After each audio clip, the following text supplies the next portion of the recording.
पाकिस्तान के लाहौर शहर में इन दिनों एक दिलचस्प बदलाव देखने को मिल रहा है। पंजाब प्रांत की सरकार, जिसकी कमान मरियम नवाज के हाथ में है, अब शहर के पुराने और ऐतिहासिक नामों को वापस लाने में जुटी हुई है। खास बात यह है कि ये वही नाम है जो 1947 के बंटवारे से पहले इस्तेमाल किए जाते थे।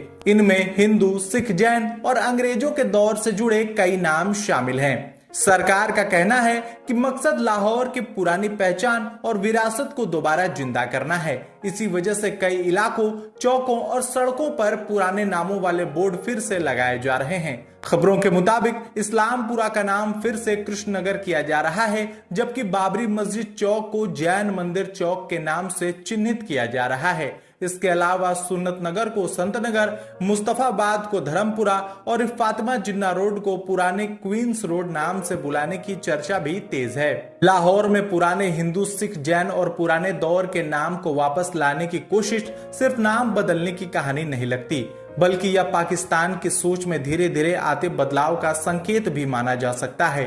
एक ऐसा देश जिसने अपनी पहचान को लंबे समय तक केवल इस्लामिक राष्ट्र के दायरे में सीमित करके देखा, वहां अब इतिहास की उन परतों की तरफ भी नजर जा रही है जिन्हें दशकों तक लगभग भुला दिया गया था। यह वही पाकिस्तान है जिसकी धरती पर मोहनजोदाड़ो जैसी प्राचीन सभ्यता फली फूली, जहां तक्षशिला जैसी विश्व प्रसिद्ध शिक्षा नगरी थी, जहां हिंदू, बौद्ध, सिख, जैन और मुस्लिम संस्कृतियों ने सदियों तक साथ साथ सांस लिया। लेकिन बंटवारे के बाद वहां की राजनीति और पहचान इतनी एक रंगी होती चली गई कि इन विरासतों को या तो नजरअंदाज कर दिया गया या दूसरे इतिहास की तरफ पेश किया गया।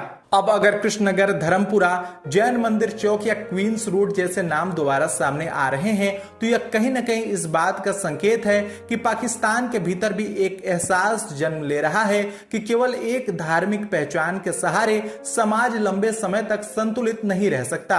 इतिहास को मिटाकर कोई राष्ट्र मजबूत नहीं बनता, बल्कि अपनी विविध जड़ों को स्वीकार करने से ही आत्मविश्वास पैदा होता है।